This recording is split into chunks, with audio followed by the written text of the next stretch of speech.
चलिए students, continuing further अब बात करेंगे हम। जैसे डी ब्लॉक में हमने कंपाउंड्स पढ़ रहे थे हम डी ब्लॉक एलिमेंट्स के, तो मैंने कहा था कि जेई एडवांस्ड के सिलेबस में नहीं, जेई मेन के सिलेबस में तो केवल K1O4 और K2Cr27 हैं। यही दो कंपाउंड एनसीईआरटी में दिए हुए भी हैं जिनके बारे में बात करनी थी। बट एडवांस्ड के लिए तो हमें सल्फेट्स पढ़ने होते हैं, कॉपर के, जिंक के, आयरन के, ऑक्साइड्स पढ़ने होते हैं इन्हीं मेटल्स के, साथ में सिल्वर ऑक्साइड भी, और साथ में फोटोग्राफी भी पढ़ना है, और इसी तरीके से क्लोराइड्स भी पढ़ने हैं, कॉपर का क्लोराइड, आयरन क्लोराइड। पर ध्यान दो, मैं जो पढ़ा रहा हूँ ऑलरेडी मैं पढ़ा चुका हूँ आपको आयरन का सल्फेट FeSO4.7H2O, ग्रीन कलर का, ग्रीन विट्रियोल भी बोलते हैं उसको। कुछ नया नहीं है। ये जो हम ऑक्साइड्स पढ़ने वाले हैं या अभी सल्फेट पढ़ रहे हैं, कॉपर का, जिंक का, आयरन का, कुछ नया नहीं है, क्योंकि इनके जो कैटायंस हैं वो हम क्वालिटेटिव एनालिसिस कैटायंस में पढ़ चुके हैं। Most of the chemical reactions have been covered over there. तो आप अगर ये पढ़ोगे और क्वालिटेटिव एनालिसिस अच्छे से पढ़ा हुआ है तो आपको ऐसा लगेगा ये तो पता है, ये वाला पॉइंट पता है, ये पॉइंट पता है, ये पॉइंट पता है, अच्छा ये हीटिंग इफेक्ट है। बट चूंकि क्वालिटेटिव एनालिसिस में तो आप एक्वस सॉल्यूशंस की रिएक्शंस के बारे में बात करते हो, हीटिंग इफेक्ट वहाँ नहीं पढ़ते। हालांकि most of the heating effect वहाँ भी मैंने बता दिए थे। कहाँ? क्वालिटेटिव में तो बताए ही थे। बोलो कौन सा? General inorganic chemistry. वो सब पर हिट हैं वो लेक्चर्स, अगर पढ़ लो तो ब्लॉक केमिस्ट्री तो कब्जे में आ जाती है आपके। तो जनरल इनऑर्गेनिक केमिस्ट्री जरूर पढ़ें ये सब पढ़ने से पहले। चलिए अब बात करेंगे फर्दर कंपाउंड। FeSO4 तो हमने पढ़ लिया था। Now copper sulphate, second compound.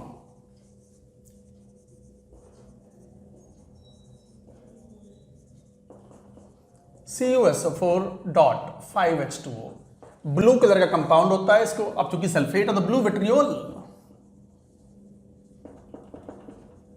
Blue vitriol मैंने कहा भी था, विट्रियोल मतलब सल्फेट्स। ऑयल ऑफ विट्रियोल कौन होता है? H2SO4। तो क्या कंपाउंड, क्या preparation? Preparation of the compound में कॉपर ऑक्साइड या कॉपर हाइड्रोक्साइड को अगर आप H2SO4 सॉल्यूशन में डिसॉल्व कर लो तो you will gate copper sulphate plus H2O। Nothing new reaction. Obviously basic oxide या हाइड्रोक्साइड है, एसिड में तो घुलेंगे, कैसे रोक लोगे? जनरल बेसिक बात है, एक तरीके से एसिड बेस रिएक्शन है ये। And then comes like copper को H2SO4 में अगर H2SO4 एक्वस अगर डाइल्यूट ले रहे हो तो फिर कोई ऑक्सीजन भी लेना पड़ेगा एज एन ऑक्सीडाइजिंग एजेंट, क्योंकि डाइल्यूट H2SO4 में कॉपर लेस रिएक्टिव है, नोबल मेटल में काउंट होता है, इलेक्ट्रोकेमिकल सीरीज में हाइड्रोजन से नीचे है, तो डाइल्यूट एसिड में इसकी रिएक्टिविटी नहीं है। तो या तो O2 प्रोवाइड करो तो बन जाएगा copper sulphate plus H2O। But अगर आप कॉपर की reaction concentrate and hot H2SO4 से करा दो तो फिर O2 की जरूरत नहीं है, ये खुद अपने आप में एक अच्छा ऑक्सीडाइजिंग एजेंट बन जाता है and forms copper sulfate plus SO2 plus H2O. So like that reaction will occur, and this is an important reaction you should remember. Coming to third, बस यही हैं, these are the reactions. Now properties बहुत brief में है, कुछ नई बात नहीं है। copper 2 plus की most of the reactions we studied in qualitative analysis. Properties, अब copper 2 plus एक अच्छा ऑक्सीडाइजिंग एजेंट है। पहला तो कॉपर सल्फेट की बात देखें, एनहाइड्रस CuSO4 वाइट क्रिस्टल्स होते हैं, जबकि hydrated CuSO4 that is what CuSO4.5H2O blue crystals होते हैं। इनफैक्ट ये जो एनहाइड्रस कॉपर सल्फेट है ये तो डिहाइड्रेटिंग सब्सटेंस के रूप में भी काम होता है। मॉइस्चर अब्जॉर्ब करने के बाद में the white crystals convert into the blue. तो ये पहचान भी होती है मॉइस्चर की कि इन्होंने मॉइस्चर को एब्जॉर्ब किया है। This is an important point you should remember. Thereafter like chemical reactions में कॉपर सल्फेट NaOH से रिएक्शन करता है सोडियम कार्बोनेट बेसिक सॉल्यूशन से। क्यों? कॉपर 2 प्लस का सॉल्यूशन एसिडिक होता है because of the hydrolysis of copper 2 plus. Ionic equilibrium आ गया वापस से। कॉपर 2 प्लस हाइड्रोलाइज होता है, एसिडिक होगा तो बेस से रिएक्शन करेंगे, ब्लू कलर का copper hydroxide will be precipitated. Plus sodium sulphate या फिर sodium carbonate will be formed in accordingly in the solution. Now this reaction is common, आप पढ़ चुके हो, कॉपर सल्फेट में जिंक मिला दो, डेनियल सेल इसी पे तो वर्क करता है गैल्वेनिक सेल्स में। डेनियल साहब पहले इंसान थे जिन्होंने इलेक्ट्रिकल एनर्जी ऑब्टेन की इस तरह का सेल बना करके जिंक और कॉपर के। तो जिंक या आयरन चूंकि मोर एक्टिव मेटल्स हैं, so this will react to form zinc sulphate या FeSO4 बन जाएगा, डिपेंडिंग अपॉन जिंक यूज कर रहे हो या आयरन यूज कर रहे हो सॉलिड फॉर्म में, plus copper will be precipitated, copper solid will be produced. क्या more active metals can displace less active metal from the salt solution. तो इस तरीके से आप ये कहेंगे, एक बार नोट करो, थोड़ा सा और जगह चाहिए होगी लिखने के लिए, note it down.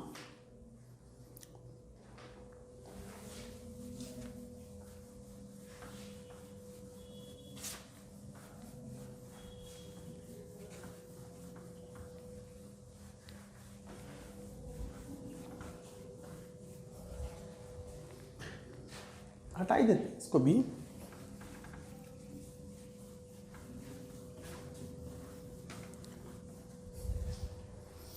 Next reaction, I think we have written 3 reactions. 4th point, अब कॉपर सल्फेट एक अच्छा ऑक्सीडाइजिंग एजेंट है, पोटेशियम आयोडाइड के साथ आयोडोमेट्रिक टाइट्रेशन भी क्लोरीन कॉन्सेप्ट में पढ़ चुके होते हैं, COI का वाइट PPD बनाता है एंड इट फॉर्म्स I2 और I3 minus. Similarly, copper sulfate reacts with KSCN solution. CuSCN का PPT बनता है, सल्फर डाइऑक्साइड भी यूज करते हैं as a reducing agent which helps the reaction to be faster. तो CuSCN क्वालिटेटिव एनालिसिस में covered है ये reactions. White PPT of CuSCN is formed plus K2SO4. Already studied in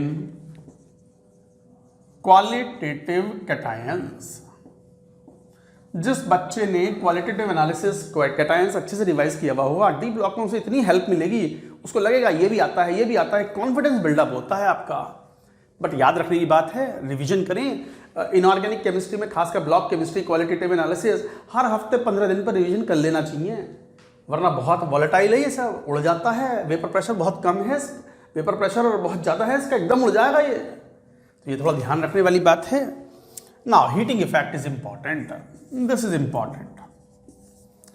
CuSO4.5H2O, अच्छा ये भी एक इंपॉर्टेंट कंपाउंड है, ब्लू कलर का कंपाउंड है ये, और इसके अंदर in this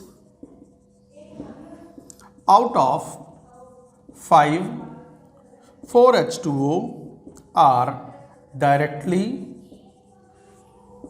attached to copper 2+। ये बात हम केमिकल बॉन्डिंग में भी समझा चुके हैं कि कॉपर सल्फेट .5H2 में 5 वाटर में से केवल 4 डायरेक्टली अटैच टू कॉपर 2+ हैं, 5th water is corrected through hydrogen bonding. इसको हीट करते हो तो ये लगभग 100 डिग्री सेल्सियस पर हीट करने पर it form CuSO4.5H2O single H2O, and if it is heated around 250 degree Celsius पर हीट करो, so this becomes anhydrous copper sulphate. हाँ, लेकिन इसको अगर हीट कर दो बहुत strongly, then it converts to CuO plus SO2 plus O2। When temperature is more than 800 degrees Celsius, it becomes like this. Extreme heating gives this. So this is an important reactions. ये point थे। Uses क्या हैं copper sulphate के? एक तो making Fehling solution. कौन नहीं जानता फेहलिंग का नाम? फेहलिंग हुआ, बेनेडिक्ट सॉल्यूशन हुआ, फेहलिंग सॉल्यूशन हुआ। ये रिड्यूसिंग शुगर्स को चेक करने में काम आता है। तो making Fehling solution to test for reducing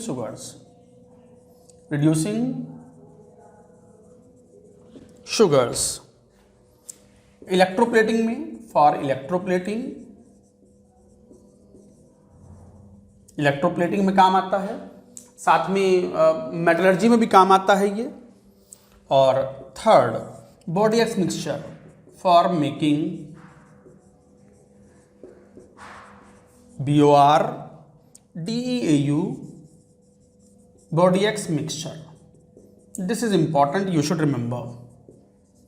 body aches mixture क्या है? ये एक फंगिसाइड है। Fungicide in agriculture, it is a fungicide in agriculture. So what is this mixture? This is copper sulfate plus calcium hydroxide. Copper sulphate and calcium hydroxide एक fungicide की तरह work करता है एग्रीकल्चर में, बोलते हैं इसको बॉडेक्स मिक्सचर। तो ये याद रखेंगे। तो गाइज ये थे, याद करने से ये पॉइंट याद होंगे।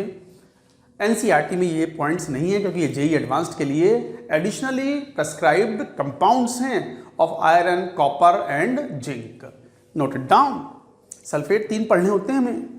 कौन? फेरस सल्फेट हो गया, कॉपर सल्फेट हो गया, अभी zinc sulphate. Note it down.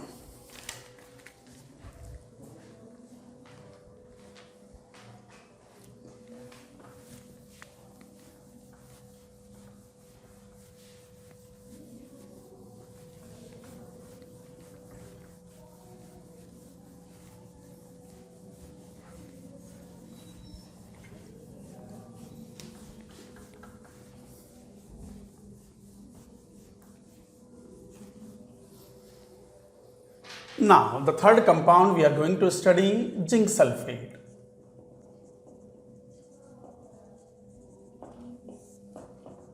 ZnSO4.7H2O, white vitriol. Zinc के most of the compound salts are white vitriol. Preparation, white colour का कंपाउंड है जिंक सल्फेट। जिंक को डिसॉल्व कर दो डाइल्यूट H2SO4 में। जिंक तो एक अच्छी खासी एक्टिव मेटल है, हाइड्रोजन से काफी ऊपर है in the electrochemical series. Dissolves in H2SO4, zinc sulphate का सॉल्यूशन क्रिस्टलाइज करके जिंक सल्फेट ही मिल जाएगा and H2 gas will be evolved out. Not only that, zinc oxide, zinc hydroxide, ये सब एक तरीके से एम्फोटेरिक कंपाउंड्स हैं and they dissolve in dilute H2SO4 to get ZnSO4 plus H2O. The compounds will be prepared like this. Zinc carbonate भी ले सकते हो। तो ये प्रिपरेशन मेथड्स थे। प्रॉपर्टीज, जिंक सल्फेट है, NaOH के साथ जिंक आयन का कैटायनिक हाइड्रोलिसिस होता है, सॉल्यूशन इज एसिडिक, तो एसिडिक सॉल्यूशन होता ही है तो ऑब्वियसली बेस से तो रिएक्शन करेगा। तो क्या बनाएगा? It will form zinc hydroxide. This is white PPT जो कि एक्सेस ऑफ NaOH में डिसॉल्व हो जाएगा। क्या बनाएगा? Na2ZnO2, sodium zincate.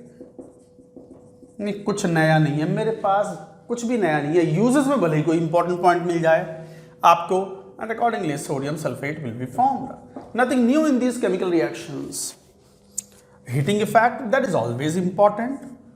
तो हीटिंग इफेक्ट में ZnSO4.7H2O आप जब हीट करते हो अराउंड 200 डिग्री सेल्सियस तो इट फॉर्म्स ZnSO4, और इसको हीट फर्दर स्ट्रांगली कर दो तो ZnO प्लस SO3 को भी temperature more than 800 degree Celsius कर दो, टूट जाता है SO2 प्लस O2 में। तो heating effect is like this. Uses,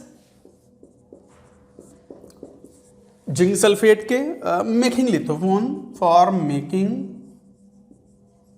लिथोपोन, ये इंपॉर्टेंट यूज है। Lithopone actually is the mixture of barium sulphate and zinc sulphide.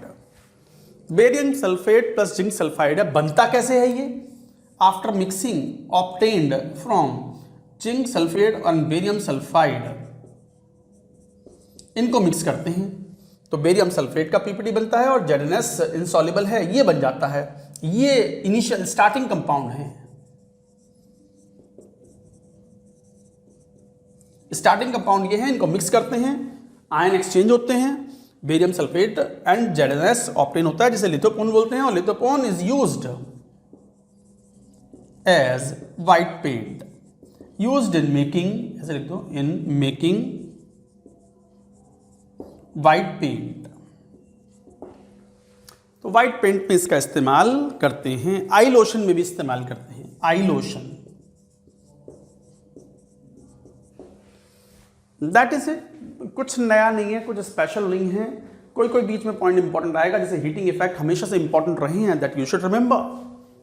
But heating effect में भी कोई स्पेशल रिएक्शन नहीं है। सल्फेट्स का हीटिंग इफेक्ट, कार्बोनेट्स का हीटिंग इफेक्ट, नाइट्रेट्स का हीटिंग इफेक्ट, बाइकार्बोनेट्स के heating effect, all you studied, वो जनरल इनऑर्गेनिक GIC में कह लो, general inorganic chemistry, even qualitative analysis anions में बताए हुए हैं। ये सल्फेट हो गए। चलो ऑक्साइड की बारी लेते हैं। नाउ बारी ऑफ ऑक्साइड, बारी ऑफ ऑक्साइड मतलब अब ऑक्साइड का नंबर है। लिखो, ऑक्साइड्स में आयरन का ऑक्साइड लेंगे, जिंक का ऑक्साइड लेंगे, कॉपर का ऑक्साइड लेंगे, सिल्वर का भी लेंगे। तो लेट अस टेक ऑक्साइड्स।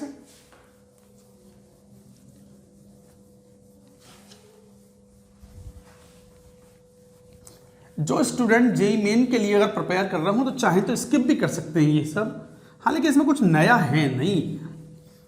जो जनरल कॉन्सेप्ट इनऑर्गेनिक अब तक पढ़ी है, डी ब्लॉक में काफ़ी कुछ रिपीट होता है। डी ब्लॉक में इनफैक्ट ये शुरुआत वाला जो मटेरियल है ना, SRP डेटा, उनका interpretation, stability of the various oxidation state in aqueous solution, उसके रीजंस, ये इन पे क्वेश्चन ज़्यादा आते हैं और ये कई बार बच्चों को थोड़ा समझने में समय लगता है।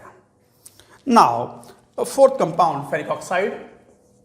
ऑक्साइड्स ले रहे हैं, ferric oxide Fe2O3। Fe2O3 red colour का कंपाउंड होता है। क्या प्रिपरेशन कैसे करें? फेरिक का हाइड्रोक्साइड को हीट कर दो। फेरिक हाइड्रोक्साइड को स्ट्रांगली हीट करोगे तो Fe2O3 plus H2O, red solid होता है ये, रेड पाउडर के फॉर्म में। साथ में फेरस सल्फेट को हीट करो, ये बहुत इंपॉर्टेंट रिएक्शन है, मैं बता भी चुका हूं। फेरस सल्फेट को स्ट्रांगली हीट करो तो you will gate Fe2O3 solid, red solid, plus SO2 and SO3, दो गैसेस इवॉल्व होती हैं और ये पॉइंट IIT में एक बार इस्तेमाल हो चुका है क्वेश्चन में। हालांकि यहीं पे इंपॉर्टेंट पॉइंट मैं फिर बार बार बोलता हूँ, इंपॉर्टेंट पॉइंट अगर 5 बार भी बोलना पड़े ना तो उसको रिपीटेटिव मत माना करो, उसको इंपॉर्टेंट पॉइंट करके माना करो। Fe2SO4 थ्राइस, इसको हीट करोगे सॉलिड को तो यू गेट Fe2O3, तो यहां से भी मिल गया red powder, plus only gas SO3 is evolved out. Balancing कर लेना अपने हिसाब से। So guys these were the methods. हालांकि this can be also be oxidised by FeS, इसका ऑक्सीडेशन कराओ, हीट करो एयर में, you get Fe2O3, of course oxidizing agent है Fe2O3 plus SO2 gas is evolved out. So these are the reactions of the preparations. Now properties. Red powder insoluble in volume, deep red powder, हालांकि जो जंग लगता है लोहे को, rusting होती है, उसका भी एक्टिव कंस्टिट्यूएंट तो यही है ना, Fe2O3.XH2O, रेडिश ब्राउन हो जाता है वो। तो ये डीप रेड पाउडर है, इनसॉल्युबल, इनसॉल्युबल मतलब almost insoluble, sparingly soluble in water. तो this is insoluble in water. Reaction Fe2O3 sodium carbonate के साथ रिएक्शन करता है और बनाता है, हीट करने पर फ्यूजन किया, NaFeO2 प्लस 3 में आ गया ये, और ये फर्दर अगर क्लोरीन के साथ ऑक्सीडाइज कर दो in basic medium as an oxidising agent तो बना लेता है Na2FeO4 प्लस 6 में। फेरेट बनते हैं इस तरीके से। सो this is an important reaction, you should remember, this is an important one. Next, अब Fe2O3 है, रिएक्शन करेगा HCl के साथ में। बेसिक मेटल का ऑक्साइड यूजुअली बेसिक होते हैं, तो बना लेगा। तो एक तरीके से ये रिएक्शन एम्फोटेरिक नेचर को भी शो करता है Fe2O3 के। तो Fe2O3 पेरिस रिएक्शन में एक तरीके से एम्फोटेरिक है क्योंकि ये बेसिक कंपाउंड है, तो ये एसिडिक नेचर का हो गया, और यहाँ ये बेसिक नेचर का हो गया, HCl से रिएक्शन कर रहा है तो बनाएगा FeCl3 aqueous plus H2O। Aluminium of course Fe2O3 aluminium strongly heat करो, फ्यूजन करवाओ, और हीट करोगे तो आयरन मेटल मिल जाएगी। मेटलर्जी में पढ़ा भी है ये। क्या नाम था इस प्रोसेस का? Thermite process. For obtaining the metals by using the reducing agent of as aluminium. तो aluminium act as a reducing agent here and lot of heat is liberated out. So this is the process. ये थे uses, यहां लिख लो, of Fe2O3। लाल रंग का powder है। Red pigment as red pigment. Pigment क्या होता है? Colouring substance. कलरिंग सब्सटेंस बनाने में ये पिगमेंट मिलाए जाते हैं ताकि ओवरऑल कुछ हम कलरिंग सब्सटेंस या डाइज बना सकें। कैटलिस्ट के रूप में भी यूज होता है एज कैटलिस्ट। तो गाइज ये थे preparation and properties of ferric oxide. Colour भी याद हो गया आपको, रेड पाउडर है, और नेचर इसकी यहाँ पर एसिडिक हो गई, यहाँ बेसिक हो गई। So it is amphoteric. Fe2O3 acts as a amphoteric substance. Note it down, इसको भी नोट करो।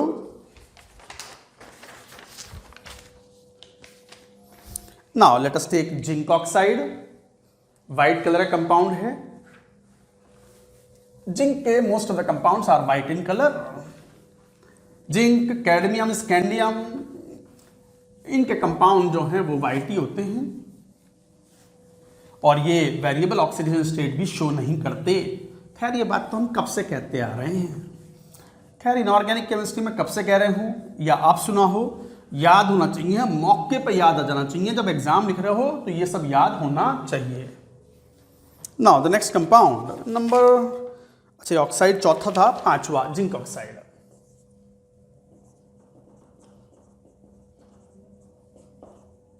ZnO, इसको फिलोसफर्स वूल भी बोलते हैं।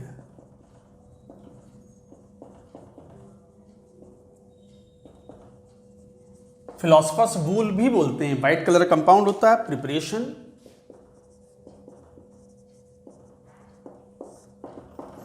प्रिपरेशन में जैसे डायरेक्टली जिंक को ऑक्सीजन के साथ रिएक्शन करके हीट कर दो, zinc oxide will be formed. और जिंक कार्बोनेट को हीट कर दो, then also you will get zinc oxide plus CO2। Zinc nitrate को हीट कर दो।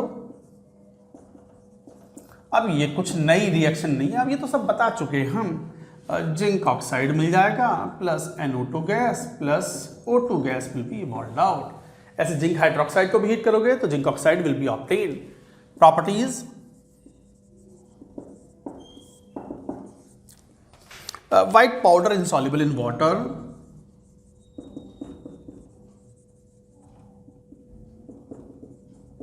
insoluble in water। जैसे जिंक ऑक्साइड एम्फोटेरिक सब्सटेंस है। कोई नई बात बताई क्या?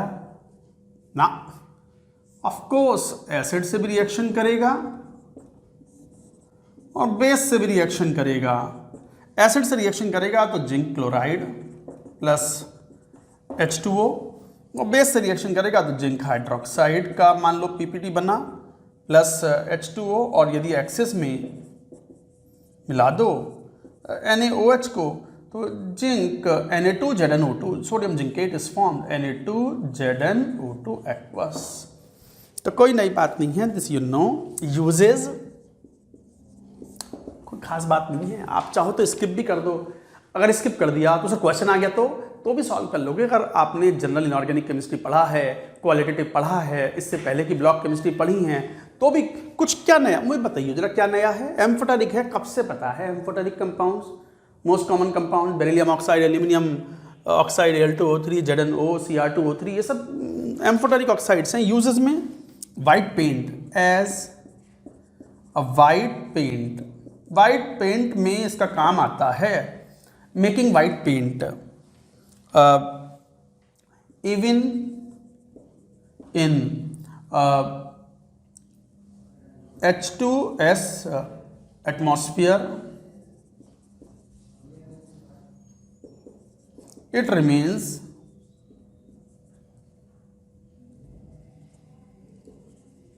white as ZnS is also white। देखो कितनी इंपॉर्टेंट बात है ये, सबसे ज़्यादा इस्तेमाल किया जाता है एज ए वाइट पेंट में ना करके मेकिंग वाइट पेंट कर दो। मेकिंग वाइट पेंट बनाने में काम आता है, क्योंकि हवा के अंदर भाई पेंट कर दिया दीवारों को, बाहर दीवार है सफ़ेद रंग की कर दी, अस्पताल सफ़ेद रंग के होते हैं जैसे कई बार दिखाते हैं, सूदनिंग कलर होता है थोड़ा सा, तो वाइट पेंट कर दिया, उसमें जिंक ऑक्साइड का इस्तेमाल करते हैं क्योंकि हवा के अंदर पॉल्यूटेंट्स होते ही हैं। पॉल्यूटेंट्स में नाइट्रोजन के ऑक्साइड्स होते हैं, सल्फर के ऑक्साइड्स होते हैं, H2S भी होता है थोड़ी सी कंसंट्रेशन में। वो H2S कई बार अटैक मारता है ZnO को, तो ZnO अगर H2S की प्रेजेंस में अगर मान लो अटैक भी करेगा तो ZnS बनाएगा, और ZnS अपने आप में वाइट है, एकमात्र insoluble sulphide which is white in colour is ZnS। बड़ी इंपॉर्टेंट बात है, क्वालिटेटिव एनालिसिस में चिल्ला चिल्ला के चीख के मैंने बोला था, तो ये इंपॉर्टेंट पॉइंट है, यू शुड रिमेंबर। अच्छा, इसी का एक इंपॉर्टेंट पॉइंट है, रेनमैन्स ग्रीन बनाते हैं। रेनमैन्स ग्रीन आपने क्वालिटेटिव एनालिसिस में पढ़ा भी था। रेनमैन्स ग्रीन क्या होता है, मिक्स्ड ऑक्साइड है ZnO.COO और ZnCOO2 मिक्स्ड ऑक्साइड है, और ये रेनमैन्स ग्रीन पेंट बनाने में काम आता है, used in making green paints बनाने में काम में आता है। तो गाइज ये सब पॉइंट्स थे that you have to remember. ये था जिंक ऑक्साइड, नोट करिए पूरी बात।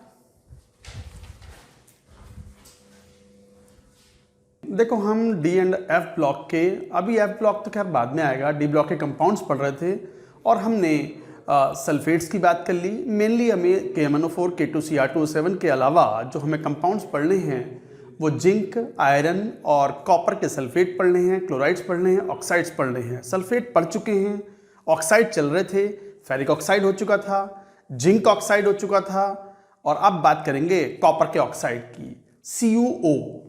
दो मेन ऑक्साइड होते हैं, cuprous oxide, cupric oxide. Properties कोई खास नहीं है, बच्चों की सिलेबस में है तो हमें बात करनी है।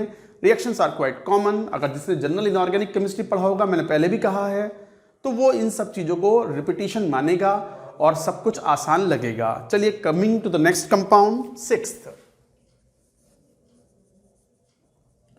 Cupric oxide, CuO, black colour का सॉलिड होता है ये। Cu2O इज रेड जबकि CO इज ब्लैक। क्या प्रिपरेशन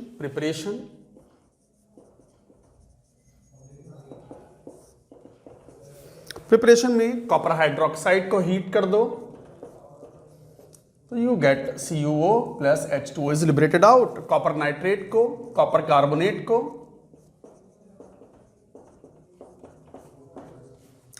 कॉपर कार्बोनेट को हीट करोगे तो CuO solid plus CO2 is evolved out, और यहां पर अगर NO2 plus O2 will be evolved out. कुछ नया नहीं है, ये रिएक्शंस पढ़ी हुई हैं आपने सब। साथ ही साथ क्यूप्रस ऑक्साइड को O2 के साथ हीट करो, but temperature should be less than 1100 degree Celsius. 800-900 degree Celsius पे भी रिएक्शन हो जाती है and you get CuO black, Cu2O is red. क्यों? अच्छा, यहीं पे एक बात ध्यान देनी है, अगर टेम्परेचर ज्यादा कर दिया तो CuO फिर डिकम्पोज हो जाता है। If temperature is greater than 1100 degree Celsius then it will decompose to Cu2O and O2 gas. Reaction reverse हो जाती है जब temperature is increased beyond 1100 degree Celsius. तो temperature should be controlled and should be less than 1100 degree Celsius. Colour याद रखें, reactions कोई खास important नहीं है, ये सब पढ़ा हुआ होता है कि Cu2O is red and CuO is black. Properties बहुत छोटा छोटा, ज़्यादा कुछ है नहीं इसमें, बट फिर भी आपको एक फीलिंग आएगी कि हाँ सिलेबस की रिक्वायरमेंट थी for JEE advanced. JEE mains में नहीं होते ये सब, जेई एडवांस्ड के लिए तो हमें ये सब पढ़ना है। तो black powder insoluble in water. अब ये तो आपको देखो एक बात पता ही है कि ऑक्साइड्स की सॉल्युबिलिटी हमने क्वालिटेटिव एनालिसिस में पढ़ी थी। एल्कली मेटल के ऑक्साइड्स घुलते हैं पानी के अंदर, हाइड्रोक्साइड बनाते हैं। बेरियम, स्ट्रोंशियम, कैल्शियम का भी कुछ कुछ घुलता है, मैग्नीशियम का भी नहीं घुल पाता। Magnesium oxide is also not soluble in water. Beryllium oxide और बाकी के ऑक्साइड्स पानी में सॉल्युबल है ही नहीं। एल्कली और कुछ एल्कलाइन अर्थ मेटल्स के ऑक्साइड्स ही पानी में सॉल्युबल हैं, बाकी तो पानी में नहीं घुलते, तो इनसॉल्युबल इन वाटर। बाकी क्यूप्रिक ऑक्साइड है, चूंकि बेसिक ऑक्साइड है तो इसका मतलब it will react with HCl to form CuCl2 plus H2O। So like that it will react, और CuO आसानी से रिड्यूस हो जाता है बाई H2 कार्बन या कार्बन मोनोऑक्साइड। थोड़ा हीट करने पर तो you get copper, H2O is liberated out या CO2 इज लिबरेटेड आउट। सो इस तरीके से ये रिड्यूसिंग एजेंट्स हैं, रिड्यूसिंग एजेंट से आसानी से रिड्यूस हो जाता है। यूजेस में जैसे पहला पिगमेंट के रूप में काम आता है, पिगमेंट इन सेरामिक्स। सेरामिक्स मतलब जो रिफ्रैक्टरी मटेरियल्स है, जैसे टाइल्स होती हैं, या मान लो जो सेरामिक्स के यूटेंसिल्स होते हैं, या मान लो सेरामिक्स के कुछ कटलरीज होती हैं, उन सब में कलरिंग सब्सटेंस के रूप में ये पिगमेंट मिलाया था। पिगमेंट मतलब कलरिंग सब्सटेंस, कलर के लिए। Other copper two manufacture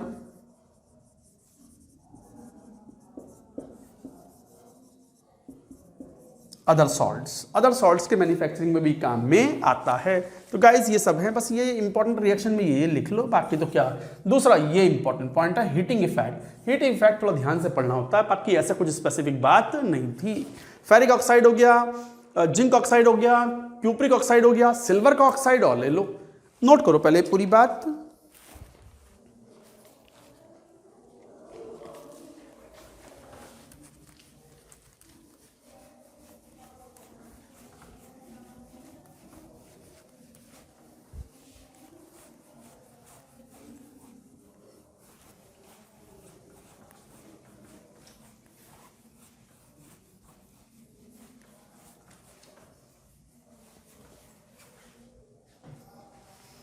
seventh, silver oxide काफी लेस स्टेबल ऑक्साइड है। सिल्वर और मरकरी के दो ऑक्साइड ऐसे हैं जिन्हें हीट करने पर सिल्वर मेटल या मरकरी लिक्विड मेटल मिल जाती है। सबको याद होना चाहिए, कई कई बार हो चुका है। तो Ag2O में वही एक इंपॉर्टेंट पॉइंट है, हाइड्रोजन से जो नीचे वाले मेटल्स हैं उनके ऑक्साइड रिलेटिवली लेस स्टेबल होते हैं, आसानी से मेटल्स दे देते हैं या रिड्यूस हो जाते हैं। क्या प्रिपरेशन?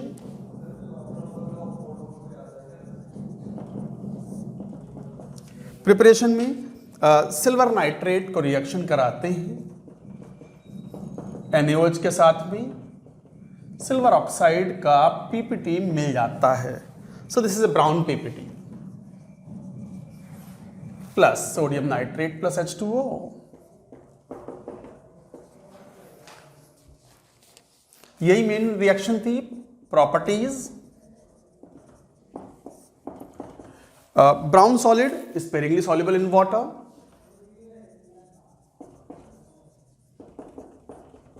sparingly मतलब almost insoluble, sparingly because of the low KSP values। Ionic equilibrium में ये सब पढ़ते हो आप कि किसी कंपाउंड की या सॉल्ट की अगर सॉल्युबिलिटी पानी में बहुत कम है तो उसका KSP solubility product is quite small value और low value, sparingly soluble in water. Notes बनाए प्रॉपरली, इन चीजों के कुछ नया नहीं है, सब चीजें रिपीट होकर आ रही है। ये रिएक्शन पता होती, क्वालिटेटिव एनालिसिस में पढ़ा ये रिएक्शन आपने। सिल्वर आयन में when silver ion is reacted with the NaOH solution it forms the brown PPT of silver oxide. Silver hydroxide is unstable, वो नहीं बनता। Silver hydroxide is unstable, Ag2O बनता है। नेक्स्ट, जैसे Ag2O का heating effect, और ये बड़ा इंपॉर्टेंट है, बट मैं कितनी बार बोल लूं इंपॉर्टेंट, कितनी बार बोल लूं मैं इतनी इंपॉर्टेंट ये कि दो मेटल के ऑक्साइड्स हीट करने पर डायरेक्टली मेटल दे देते हैं और लेस स्टेबल होते हैं। इलिंगम डायग्राम में भी बोला था, जनरल इनऑर्गेनिक केमिस्ट्री में बात बोल चुके हैं, इलेक्ट्रोकेमिस्ट्री में भी बोली थी, इलेक्ट्रोकेमिकल सीरीज के अंदर। तो this is when heated gives you silver solid half O2। दो मेटल के ऑक्साइड होते हैं रिमेंबर। दूसरा कौन? मरकरी ऑक्साइड को हीट करोगे तो it will give you mercury liquid plus O2 will be liberated out. तो ये दो मेटल के ऑक्साइड हैं जो बड़ी आसानी से हीट करके डिकम्पोज होकर के देते हैं। गोल्ड का ऑक्साइड तो रूम कंडीशन पे डिकम्पोज हो जाता है, मतलब रूम कंडीशन पे अनस्टेबल है गोल्ड का ऑक्साइड। तो हाइड्रोजन जो नीचे हैं, कॉपर ऑक्साइड स्टेबल है ठीक ठाक, बट फिर भी रिड्यूस हो जाता है, हीट करने पर डिकम्पोज नहीं होता वो। बट सिल्वर, गोल्ड, प्लेटिनम, इनके ऑक्साइड अनस्टेबल होते हैं, मरकरी हीट करने पर डिकम्पोज हो जाते हैं। This was an important reaction. बाकी रिडक्शन बड़ा आसान होता है इसका। Ag2O हाइड्रोजन से आसानी से रिड्यूस हो जाता है to give the silver metal and H2O is liberated out. थोड़ा हीट करना पड़ेगा, then reaction will occur. Use organic chemistry में Tollens reagent as Tollens reagent.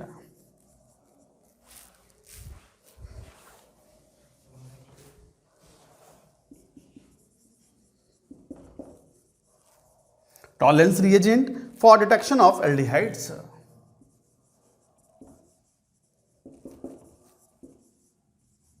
Aldehydes, formic acid, etc.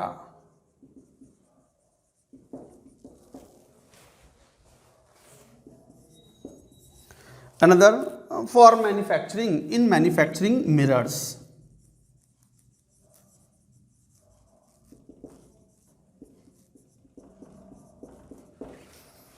दर्पण होते हैं, दर्पण, दर्पण मतलब मिरर्स, जिसमें हम अपना चेहरा देखते हैं। बढ़िया, तो समझ गए ना बात को। तो मिरर्स बनाने में, फिरर्स नहीं यार, मिरर्स, तो मिरर्स बनाने में ये काम में आते हैं। मिरर बनाने में क्या होता है कि आप जब दर्पण देखते हो या मिरर देखते हो तो मिरर में एक तो ग्लास होता है और बैक साइड पे जनरली रेड कलर का आपने एक पेंट टाइप का देखा होगा जो लगा होता है, that contains mainly silver compound like silver nitrate and red pigment। Generally वो Pb3O4 होता है या PbO2 होता है। तो Pb3O4 और उसका मिक्सचर बना करके लगाते हैं। इतना याद कर लो कि सिल्वर के compounds mainly silver nitrate and silver oxide they are used in making mirrors. बस ज़्यादा कुछ है ही नहीं सिल्वर ऑक्साइड में, सिलेबस में मेंशन था तो हमने बात की, नथिंग न्यू, सब पढ़ा हुआ है ये सब।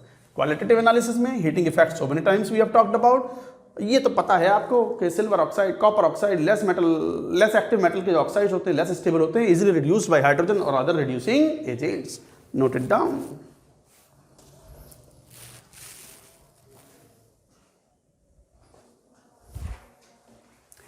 After these oxides, now we are gonna talk about what?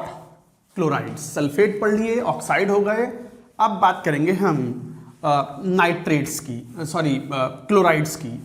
Chlorides में बहुत इंपॉर्टेंट माना जाता है फेरिक क्लोराइड, क्योंकि ferric ion one of the most important cation है क्वालिटेटिव कैटायंस में। क्वालिटेटिव एनालिसिस में सबसे इंपॉर्टेंट कैटायन जिस पर सबसे ज़्यादा क्वेश्चन जेई एडवांस ने पूछे होंगे, जेई मेन तो कम पूछता है qualitative analysis, JEE main mainly focus करता है क्वालिटेटिव एनालिसिस वाला पोर्शन जो कि आपके प्रैक्टिकल मैनुअल में है, testing of the qualitative cations and anions उस पोर्शन पर। बट एडवांस की तो खास पसंद है क्वालिटेटिव एनालिसिस, वहां पे फेरिक आयन सबसे इंपॉर्टेंट मैंने बताया हुआ है। Copper 2+ is highly important, bismuth 3+ is important. Ferric chloride,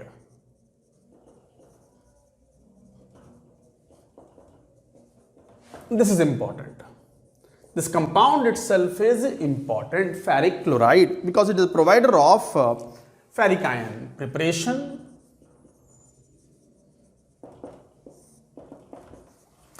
अब प्रिपरेशन में भी फेरिक क्लोराइड क्या है, एक अच्छा लुईस एसिड है तो हाइड्रेटेड फॉर्म में भी रहता है। It remains in anhydrous AlCl3, hydrated AlCl3.6H2। तो दोनों के बनाने के तरीके अलग अलग हो सकते हैं। फर्स्ट एनहाइड्रस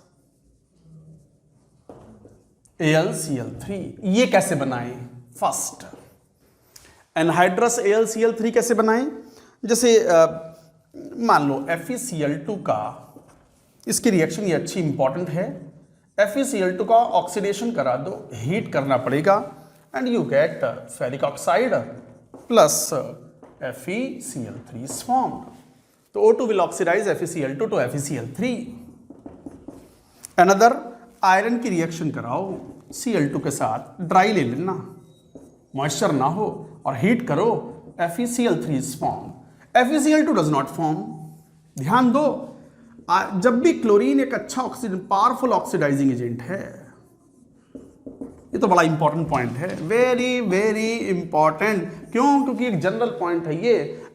Fe की Cl2 से रिएक्शन कराओगे तो FeCl3 बनाएगा, FeCl2 नहीं बनाता। क्यों? अगर FeCl2 बना भी लिया तो क्लोरीन फिर निपटाएगा, chlorine is a powerful oxidising agent. अगर FeCl2 बन भी गया ना तो FeCl2 के साथ कंबाइन करेगा Cl2 और क्या बनाएगा? FeCl3।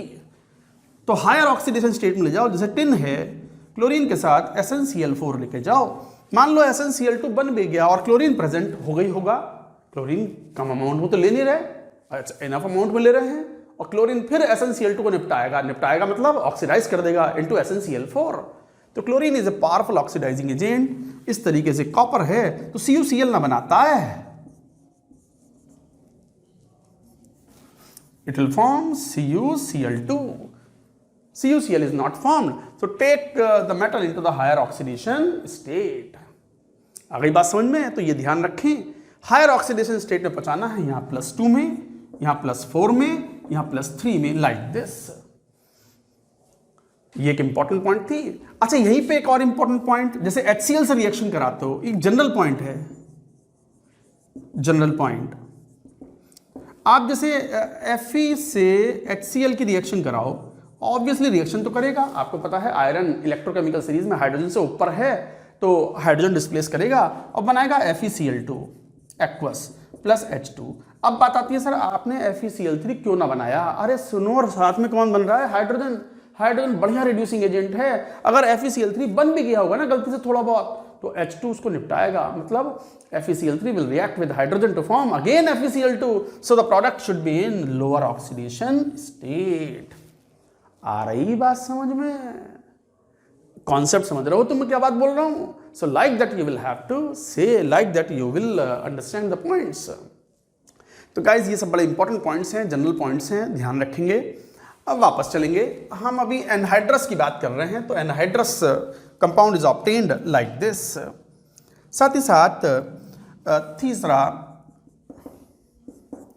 FeCl3.6H2O सॉलिड, इसको हीट कर दो SOCl2 के साथ। इंपॉर्टेंट रिएक्शन अगेन, नहीं डायरेक्टली मत हीट करना, कभी सोचो कि FeCl3.6H2O है, हीट कर दो, वाटर ऑफ क्रिस्टलाइजेशन उड़ा दो, FeCl3 ना बन जाए, ना बनेगा, पता रखा है मैंने, सिखा रखा है आपको एस ब्लॉक में भी और साथ ही साथ जनरल इनऑर्गेनिक केमिस्ट्री में भी, कि हाइड्रेटेड जो सॉल्ट्स होते हैं उनको हीट करो तो वाटर ऑफ क्रिस्टलाइजेशन जो है वो पानी इंटरनल हाइड्रोलिसिस कर देगा और पता चला ऑक्साइड बना देगा, क्लोराइड नहीं मिलेगा आपको, Fe2O3 मिलता है अगर हीट करो तो। आपको SOCl2 के साथ हीट करेंगे तो यू विल गेट FeCl3, सब पढ़ा चुके हैं ये, plus 6SO2 plus 12HCl. These gases will be evolved out. This is an important reaction. Another important reaction is what? This is FeCl3 dot 6H2O.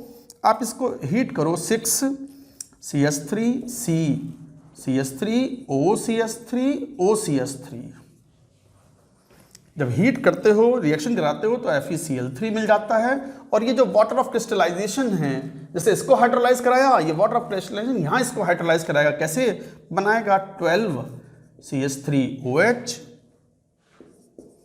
Plus 6 CS3 CO CS3 acetone is formed. Again important reaction, इनको ध्यान रखना। तो water of crystallisation is hydrolysing the compounds, SOCl2 का hydrolysis कराया और साथ में इस कंपाउंड ऑर्गेनिक कंपाउंड का भी हाइड्रोलिसिस करा दिया। So this was an important point, note करो। ये एनहाइड्रस AlCl3 था preparation. Now we shall talk about hydrated AlCl3, मतलब AlCl3.6H2O। लिखो ये सब, note it down.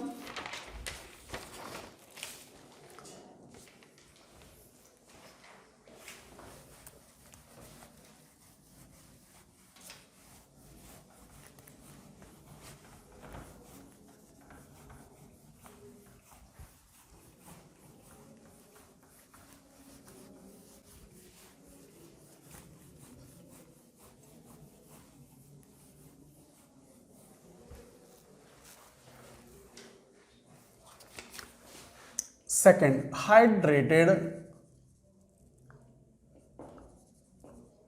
FeCl3। Hydrated FeCl3 obtain करना है तो एक्वस मीडियम में ऑब्टेन करो, और एक्वस सॉल्यूशन को क्रिस्टलाइजेशन से we can obtain hydrated FeCl3। जैसे फेरिक हाइड्रोक्साइड या Fe2O3, इनके रिएक्शन करा लो HCl एक्वस से, तो you will gate FeCl3 aqueous solution plus H2O। साथ ही साथ आप फेरिक कार्बोनेट भी ले सकते हो, Fe2CO3 thrice plus HCl aqueous, again you will gate FeCl3। कोई भी सॉल्ट डिसॉल्व कर दो एसिड में फेरिक का and it will form CO2 gas, will be evolved out।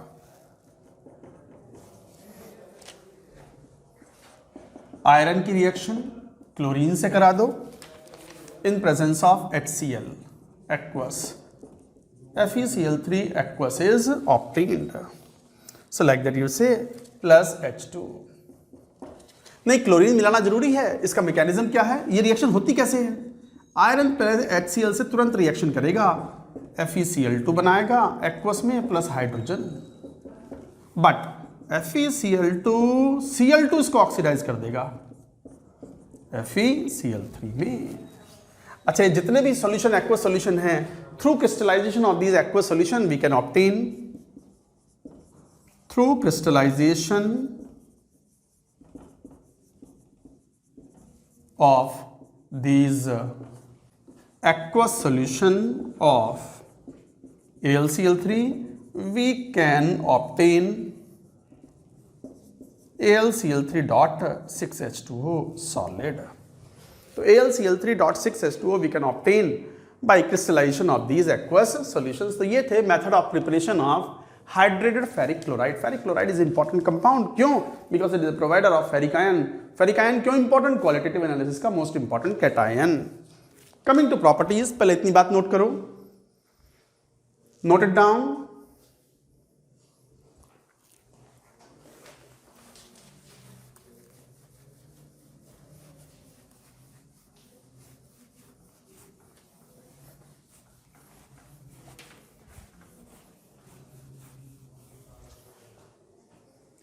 Properties,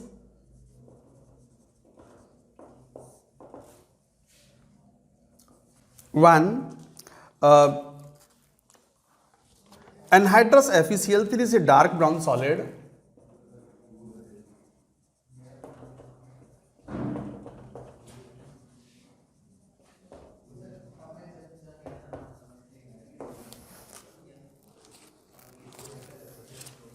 while but FeCl3.6H2O is yellowish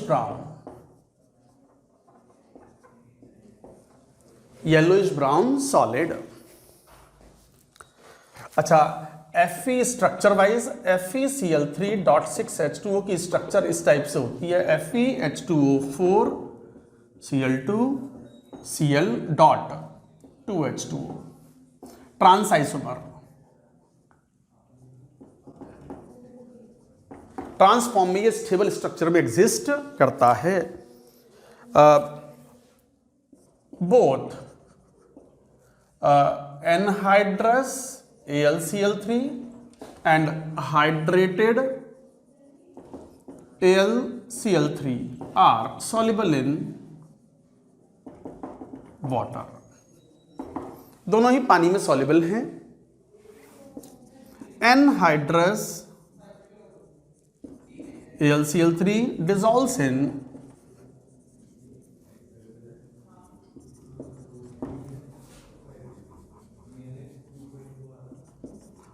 in ether also as AlCl3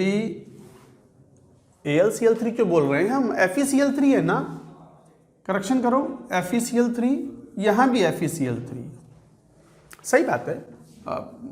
हालांकि properties wise FeCl3 और AlCl3 quite similar, as FeCl3 is a good Lewis acid. तो FeCl3 is a good Lewis acid. तो ध्यान दो, जैसे C2H5O, this can donate lone pair of electron to AlCl3। Aluminium के पास vacant orbital हैं। AlCl3 sublimes at 300 degrees Celsius to give dimeric gas। Dimeric gas मतलब किस फॉर्म में? Structure is like this. यार बार बार AlCl3 क्यों आ रहा है? FeCl3। तो anhydrous FeCl3 dissolves in ether. कहीं AlCl3 तो नहीं है, वैसे बहुत ज़्यादातर प्रॉपर्टीज AlCl3 भी शो करता है। तो FeCl3 sublimes at 300 degrees Celsius to give the dimeric gas like this।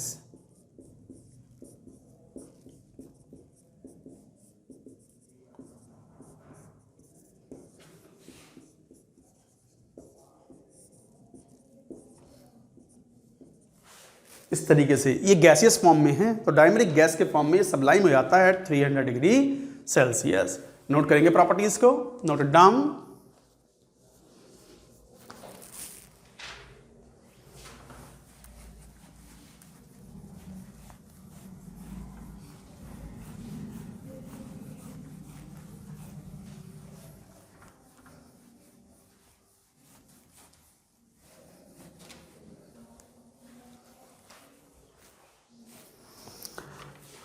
Second, FeCl3 anhydrous को हीट करो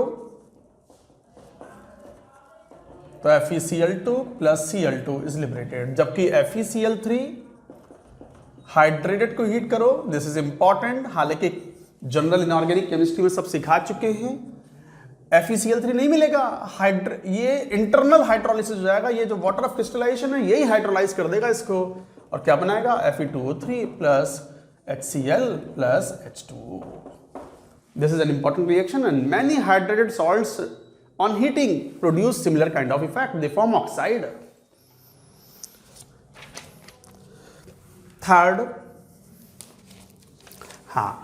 aqueous solution. This is very important. Aqueous solution of FeCl3 is acidic। मतलब FeCl3 को पानी में डुबो दो लार्ज अमाउंट ऑफ वाटर में, तो बनाएगा FeH2O5 6 3 plus plus 3Cl minus like this. But ये हाइड्रोलाइज होता है ऐसे FeH2O6। असली हाइड्रोलाइसिस की रिएक्शन ये है, पानी के साथ it proceeds like this,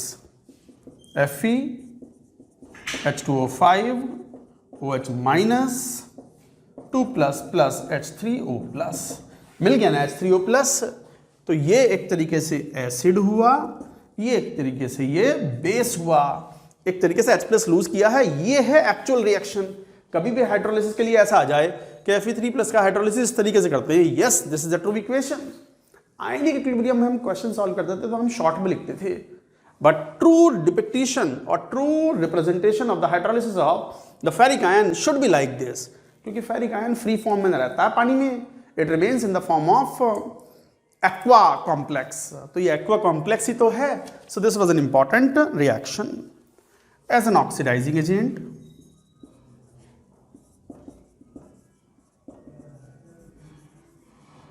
oxidising agent के रूप में भी, क्योंकि फेरिक आयन +3 में है, ferrous ion is a reducing agent, ferric ion is a oxidising agent. तो SnCl2 को कन्वर्ट कर देगा ये FeCl3 SnCl4 में, खुद चला जाएगा FeCl2 में। H2S को ऑक्सीडाइज कर देगा सल्फर में। बाकी तो कॉमन है ही। पोटेशियम आयोडाइड को ऑक्सीडाइज कर देगा I2 में, और इनफैक्ट SO2 को भी ऑक्सीडाइज कर देगा H2SO4 में। बाकी सब में वो FeCl2 तो बनाएगा ही बनाएगा, खुद कन्वर्ट हो जाएगा FeCl2 में एक्वस मीडियम में। So it is a good oxidising agent. Uses as a strong Lewis acid.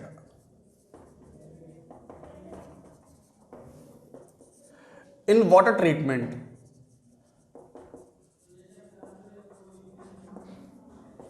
as coagulant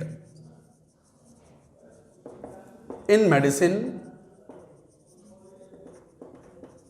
तो इसके ये मेन यूजेस हैं।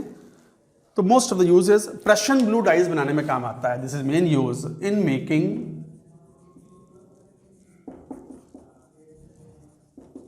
प्रशन ब्लू डाइज। तो इस तरीके से ये डाइज बनाने में काम आता है। ये रिएक्शंस हैं। तो बहुत बहुत इंपॉर्टेंट था। इन सभी कंपाउंड्स में जितने भी हमने पढ़े हैं, the most important is ferric chloride, keep in mind, note करें। चलिए डी ब्लॉक के कंपाउंड्स को फर्दर कंटिन्यू करेंगे। डी ब्लॉक में हमने देखो एक बहुत इंपॉर्टेंट कंपाउंड पढ़ा था, फेरिक क्लोराइड। फेरिक क्लोराइड इसलिए इंपॉर्टेंट था क्योंकि it is a provider of ferric ion for qualitative test also. Similarly we have to talk about the cupric chloride also. Next compound number लिखो, 9th compound,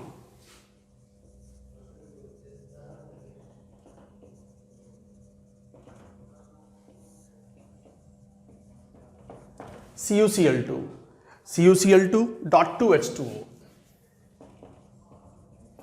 hydrate form में रहता है, CuCl2.2H2O। क्या preparation लिखो, preparation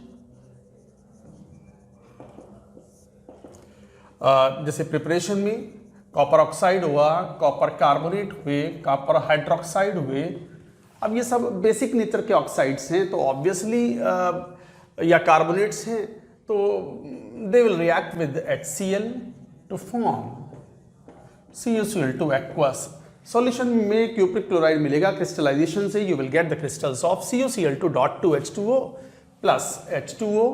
अगर copper carbonate है तो CO2 will be evolved out. तो इस तरीके से रिएक्शन होगी and you can get it. Copper को आप क्लोरीन के साथ रिएक्शन करा लो। Chlorine is a powerful oxidising agent. थोड़ा हीट करना पड़ेगा at around 300 to 400 degree Celsius. You get CuCl2, you get CuCl2, cupric chloride is obtained. This is a brown color solid, brown mass is obtained. In fact, CuCl2.2H2O hydrated जो है उसको heat करो, नहीं ऐसे heat कर दोगे तो ये इंटरनल हाइड्रोलिसिस हो जाएगा, ये वाटर ऑफ क्रिस्टलाइजेशन जो है वो क्यूप्रिक ऑक्साइड बना देगा। तो आप क्या करो, HCl के एनवायरमेंट में हीट करो। HCl गैस की प्रेजेंस में you will gate CuCl2 anhydrous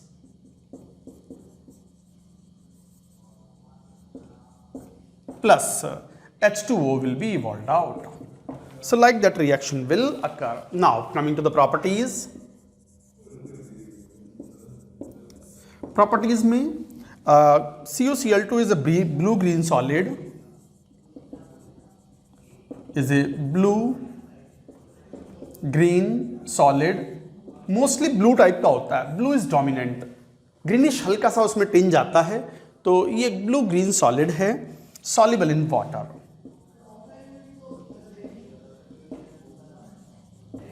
soluble in water, जैसे वाटर के अंदर CuCl2.2H2O आप एक्सेस ऑफ वाटर में डिसॉल्व कर दोगे तो फॉर्म्स ब्लू सॉल्यूशन कॉपर 2+ का। और कई बार इसे CuH2O4 2+ ऐसे भी बोलते हो आप, एक्वा कॉम्प्लेक्स। हालांकि इसमें अगर कॉन्सेंट्रेट HCl मिला दे एक्सेस में तो it forms the complex CuCl4 2- and this is yellow solution. Qualitative analysis का टेस्ट भी है, कॉपर 2+ में कंसेंट्रेट HCl पास कराओ तो CuCl4 2- बनता है विच इज येलो। तो इस तरीके से कॉम्प्लेक्स येलो है, solution is blue coloured and CuCl2.2H2O is blue green solid. Bluish tinge ज्यादा होती है इस पर्टिकुलर कंपाउंड में। एक बार नोट करो, rest of the reactions we shall take now.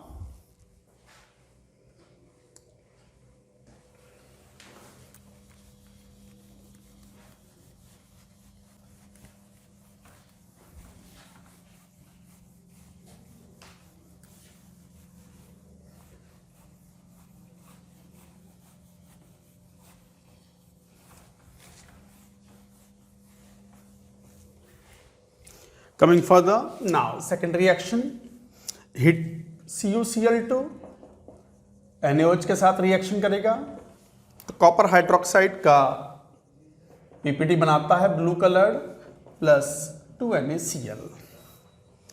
Heating effect, CuCl2 को अगर स्ट्रांगली हीट कर दो तो इट फॉर्म्स 2CuCl, 2 ले लो यहां पर, plus Cl2 gas is evolved out.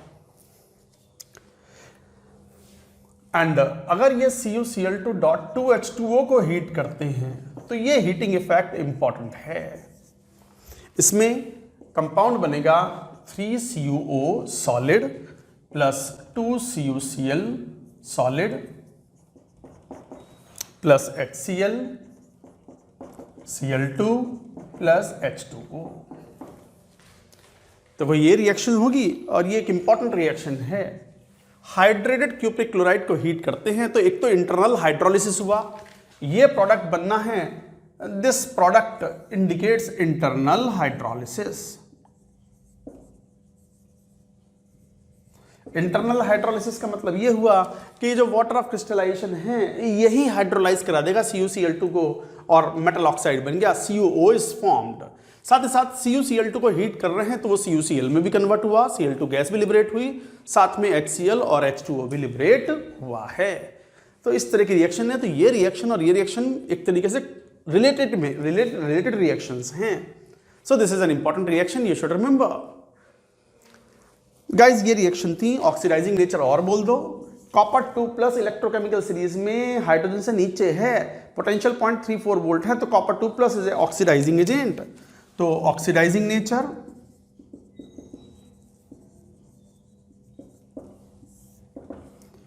Copper 2 plus का एक्वस सॉल्यूशन आप KI से रिएक्शन कराओ तो CuI का वाइट पीपीटी हम पहले भी बता चुके हैं इस रिएक्शन को, प्लस I2 और I3 माइनस इज फॉर्म्ड। यही अगर रिएक्शन मान लो SO2 के साथ कराएं प्लस H2O तो it will convert into CuCl का पीपीटी प्लस अगर मान लो CuCl2 एक्वस ले रहे हैं तो यू विल गेट और H2SO4 या SO4 2 minus will be obtained. SnCl2 को CuCl2 SnCl2 एक्वस, अब ये तो खुद ही रिड्यूसिंग एजेंट है ना, SO2 भी एक रिड्यूसिंग एजेंट है, KI एक प्रसिद्ध रिड्यूसिंग एजेंट है। जब भी तो हम कहते हैं जनरल इनऑर्गेनिक केमिस्ट्री में ऑक्सीडाइजिंग और रिड्यूसिंग एजेंट्स आपको लिखने चाहिए, and you will gate SnCl4 plus CuCl. So like that reactions will occur. Uses कई बार इंपॉर्टेंट होते हैं तो कई बार इंपॉर्टेंट नहीं होते, और खासकर कुछ कंपाउंड्स के यूजेस तो इंपॉर्टेंट होते हैं, क्वेश्चंस आते हैं। तो as catalyst in Deacon's process, याद आया Deacon's process? Deacon's process is used for large scale production of chlorine from HCl। HCl का कैटालाइटिक ऑक्सीडेशन कराते हैं ऑक्सीजन से, एयर से, तो CuCl2 इज द कैटलिस्ट। तो as catalyst in the Deacon's process to manufacture Cl2। साथ ही साथ catalyst in organic chemistry, catalyst in organic chemistry. ये तो हमने कहा ही है कि डी ब्लॉक के मेटल्स और उनके कंपाउंड्स खुल के कैटलिस्ट के रूप में एक्ट करते हैं। मोस्ट ऑफ द कैटलिस्ट जो होते हैं वो डी ब्लॉक और उनके कंपाउंड्स होते हैं। कारण दो बताए थे, because they can adopt the variable oxidation state and also they can form or they have the tendency to form the complexes. Because of that, they can act as catalyst in chemistry. Guys, ये था about cupric chloride. Note करते जाएं सारी बातों को. Then comes to the next compound, silver nitrate. Silver nitrate भी important है, lunar caustic बोलते हैं इसको. सिल्वर नाइट्रेट एक शाइनिंग, एक वाइट कलर का पीपीडी होता है, जैसे लुनार होता है ना, लुनार मतलब चांद, चंद्रमा। तो चांद जैसे शाइनिंग होता है, वाइट होता है, वैसे ही एक प्रेसिपिटेट होता है, ये सब सॉलिड होता है, उसे बोलते हैं ल्यूनार कॉस्टिक। कॉस्टिक इसलिए because it has caustic action on our skin. क्यों? Because of the oxidizing nature of Ag+। बात करेंगे, हेडिंग लिखो सिल्वर नाइट्रेट। ये पहले एक बार हटा देंगे।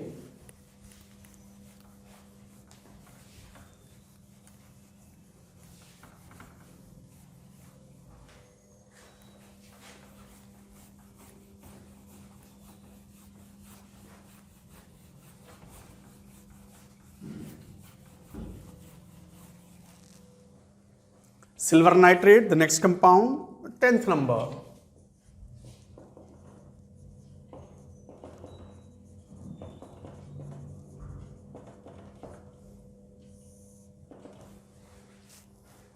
Silver nitrate preparation, lunar caustic भी बोलते हैं इसको,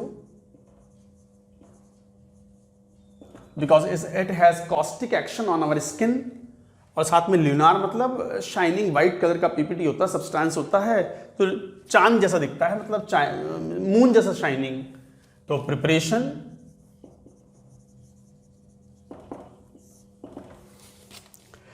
प्रिपरेशन में तो मेन यही रिएक्शन है, सिल्वर डाइल्यूट HNO3 में डिसॉल्व कर दो, जो कि एक ऑक्सीडाइजिंग एजेंट है, will oxidise silver into silver nitrate solution plus NO gas is liberated out plus H2O। तो this is how silver nitrate is obtain properties.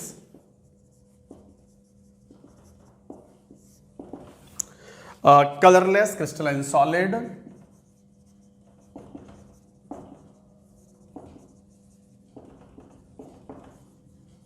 colorless crystalline compound soluble in water। Silver के most of the salt जो है वो water में sparingly soluble होते हैं, insoluble होते हैं, बड़े गिने चुए हैं जो पानी में सॉल्युबल हैं। Silver nitrate is soluble in water, पानी में आराम से घुलता है, जब तो सारी टेस्टिंग हम सिल्वर नाइट्रेट की, सिल्वर आयन की टेस्टिंग सिल्वर नाइट्रेट के थ्रू ही करते हैं। और सिल्वर नाइट्रेट का सबसे बड़ा यूज आता है फोटोग्राफी में। फोटोग्राफी में जो सिल्वर ब्रोमाइड का मैन्युफैक्चरिंग करते हैं, प्रिपरेशन करते हैं ताकि फोटोग्राफी में उसका इस्तेमाल हो सके, तो वो सिल्वर नाइट्रेट से ही करते हैं। Second, powerful corrosive action, this is very important, you should remember, powerful corrosive action on organic tissues, on organic tissues which turn black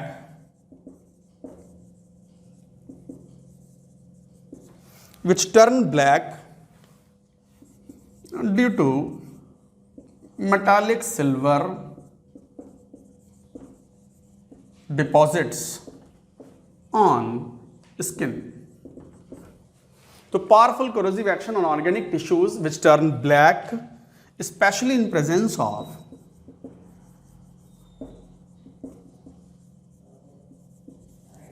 sunlight. तो specially in presence of sunlight ये black कर देता है, oxidizing nature of AgNO3 है, therefore it is stored in coloured bottles. Coloured bottles में इसको हम store करते हैं। तो this is a very important property. Powerful corrosive action is again due to oxidizing nature. Due to oxidizing nature of AgNO3।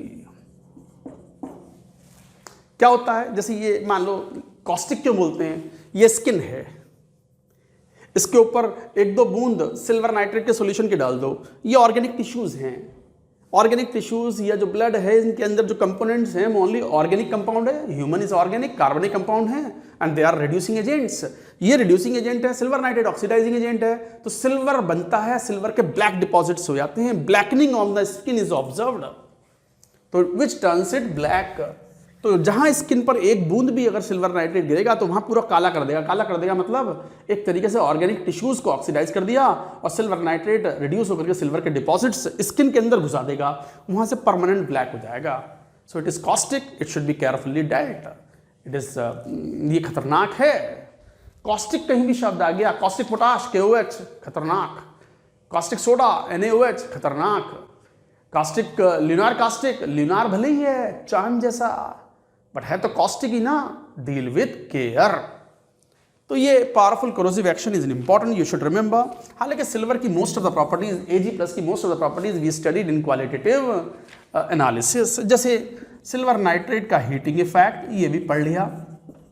Ag silver ही मिल जाता है, वैसे तो मिलता ऑक्साइड है, ऑक्साइड तो इसका अनस्टेबल है, डिकम्पोज हो जाता है हीट करने पर, and gives NO2+ O2।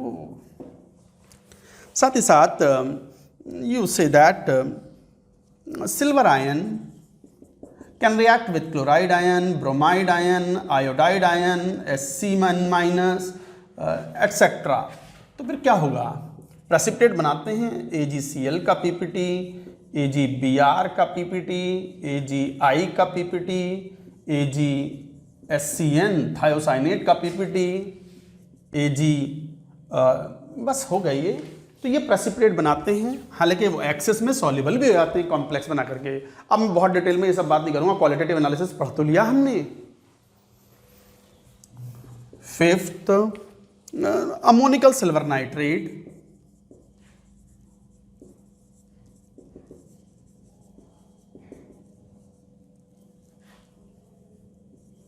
Ammoniacal silver nitrate is Tollens reagent. Tollens reagent है ऑर्गेनिक केमिस्ट्री में सब जानते हैं, to identify reducing sugars and aldehydes. To identify reducing sugars and aldehydes.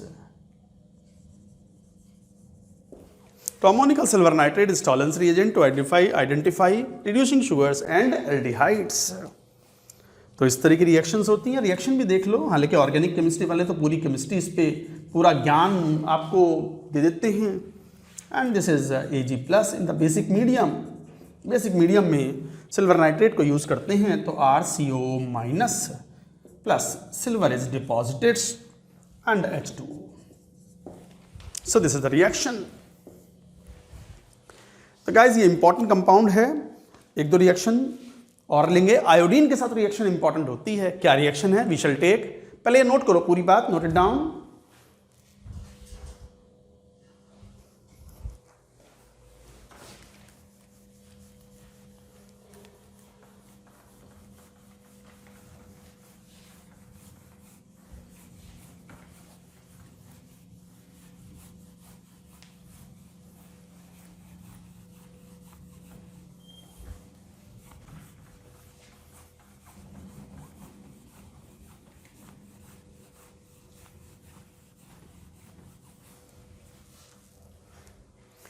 Next reaction, sixth, silver nitrate solution iodine के साथ reaction करता है। अगर सिल्वर नाइट्रेट एक्सेस में है तो बनाएगा HNO3 प्लस AgI का PPT प्लस AgIO3 का PPT। मगर यदि सिल्वर नाइट्रेट की रिएक्शन इस तरीके से कराई जाए कि I2 एक्सेस में हो तो बनाएगा HNO3 plus AgI plus HiO3 aqueous. तो इस तरीके से बनेगा ये कंपाउंड। बस इतना अंतर है, ऑब्वियस सी बात है भाई। आयोडीन सिल्वर नाइट्रेट, तो सिल्वर आयोडाइड का PPT बना, HNO3 बन गया। नाइट्रेट ने ऐसा कोई रोल नहीं यहां पर किया, आयोडीन को ऑक्सीडाइज कर दिया इसने। Understood the point? तो HiO3 बना। बट यदि अगर एक्सेस में AgNO3 है तो HiO3 भी प्रेसिपिटेट बना लेगा Ag+ के साथ, AgIO3। So like that reaction will occur. So this is how you have to remember. तो ये रिएक्शंस थी। Uses as a laboratory reagent, lab reagent for testing.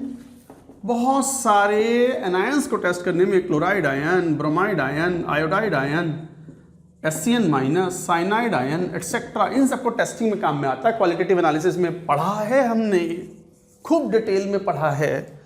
Tolerance reagent,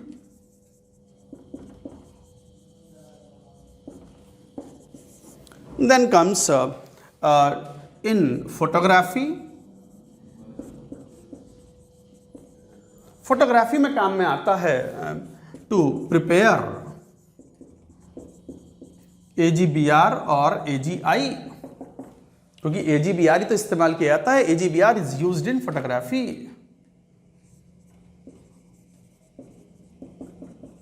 लेने वाले हैं फोटोग्राफी। फोटोग्राफी भी जेई ने, एडवांस ने, पहले जब सब्जेक्टिव पेपर होते थे दो बार क्वेश्चन पूछा हुआ है फोटोग्राफी के ऊपर।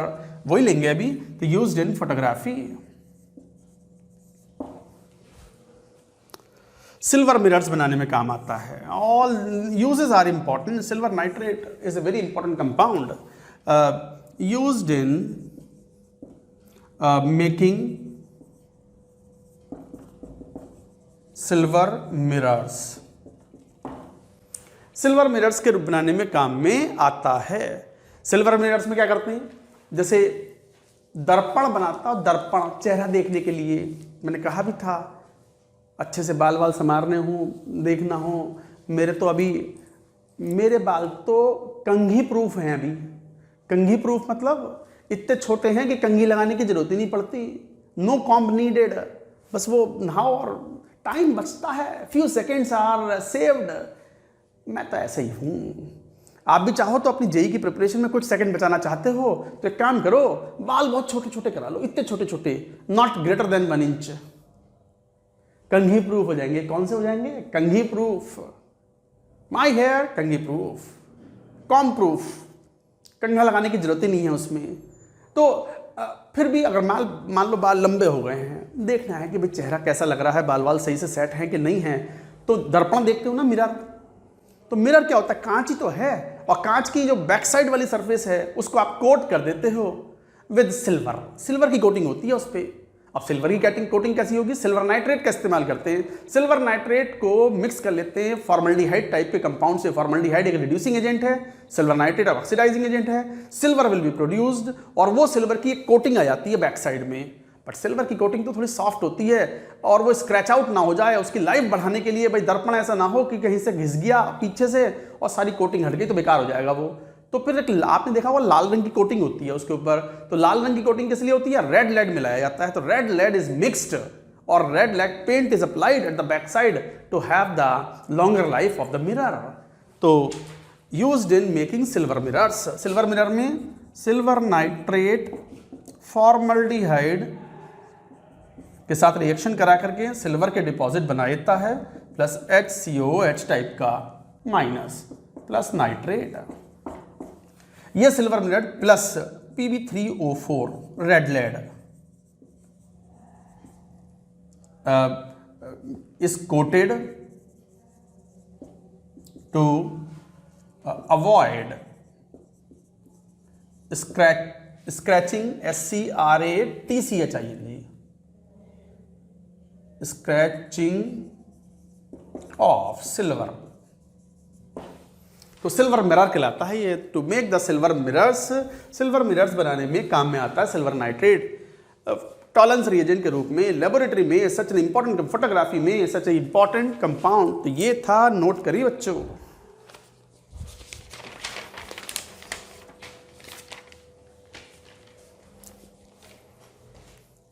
Now comes to very very important photography. Photography में क्या कॉन्सेप्ट्स हैं वो मैं बताऊंगा अभी आपको। तो लिखो फोटोग्राफी।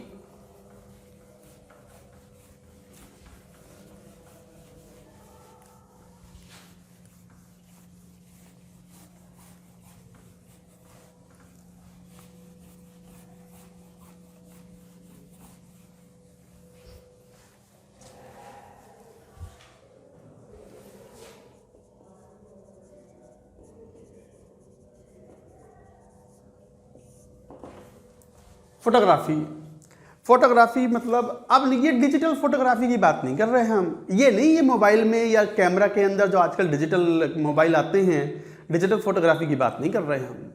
ये वो पुराने वाला कॉन्सेप्ट बता रहे हैं जिसमें वो पुराना कैमरा आता था, याद करो 15-20 साल पहले की बात ले लो। वो कैमरा होता था याशिका का, उसमें रोल डलता था कोडक का रोल। अब जो बच्चे पढ़ने वाले हैं हो सकता है उनकी उम्र ही 16-17 साल हो, 15-16-17 साल। 15 तो नहीं, 11वीं में नहीं है, मैं 12th वाला पढ़ा रहा हूँ, तो 16 साल तो होंगे ही, 17 साल भी हो सकते हैं। अब वो मेरे ख्याल से 12-15 साल पहले ही ये कैमरे बड़े फेमस होते थे। घर पे जरूर रखा होगा, पापा जी से पूछना, मम्मी से पूछना, तो दे विल टेल यू कि वो याशिया कैमरा था। याशिया कैमरे में कोडक का रोल पड़ता था जिसमें अंदर 36 फोटोग्राफ निकलते थे, नेगेटिव्स बनते थे और डार्क रूम में उनकी डेवलपिंग की जाती थी। मैं उसकी बात कर रहा हूँ। उस फोटोग्राफी में क्या कॉन्सेप्ट होता था, पहले मैं समझा दूँ आपको कॉन्सेप्ट। एक बार जरा पानी पी लूँ मैं जरा सा।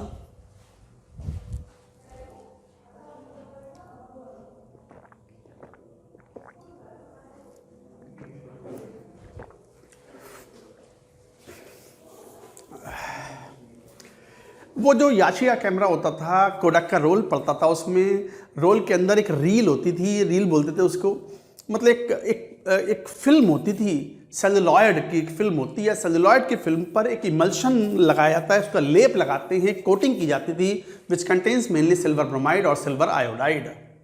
सिल्वर ब्रोमाइड और सिल्वर आयोडाइड जो है वो लाइट सेंसिटिव होते हैं। वो जिलेटिन के साथ मिक्स करके उसका एक लेप लगाना मतलब कोटिंग कर देते थे ऑन सेलुलॉयड टेप, और वो टेप जो है वो रोल के रूप में होता था जो कि कैमरे के अंदर डाल देते थे।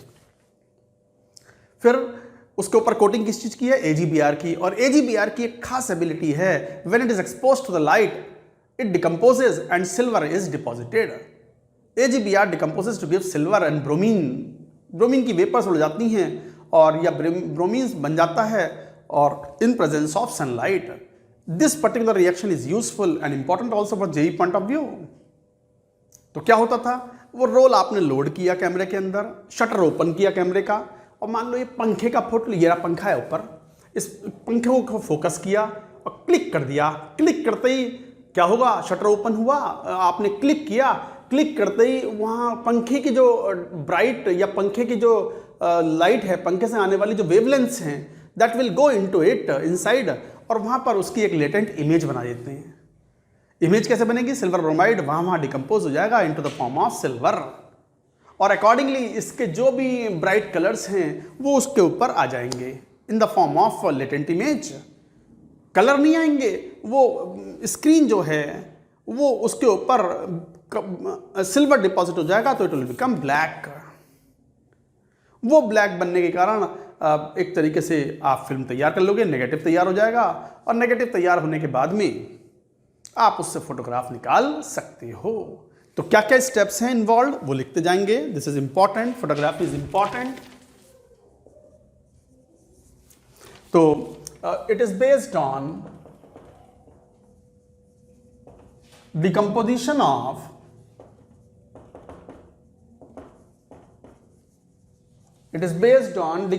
Of AGBR by light।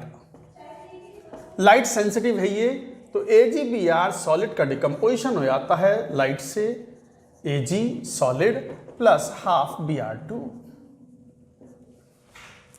और ये ग्रे मेटालिक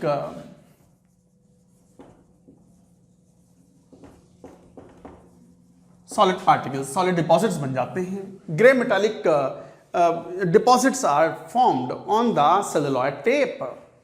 तो करते क्या है? Celluloid tape is coated with emulsion of AGBR and gelatin। तो जिलेटिन और AGBR की कोटिंग का एक लेप कर देते हैं ऑन सेलुलॉयड टेप, उसी पर नेगेटिव बनता है। अच्छा, ये एक बड़ा इंपॉर्टेंट पॉइंट है, AGF is not light sensitive.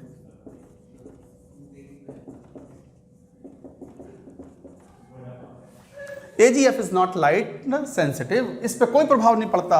Light sensitive कौन है, और उसमें भी कौन? AGI मोस्ट सेंसिटिव है, बहुत quickly it decomposes to give the silver deposits, AGBR, AGCL। Decreasing sensitivity of silver deposits or decreased sensitivity towards light।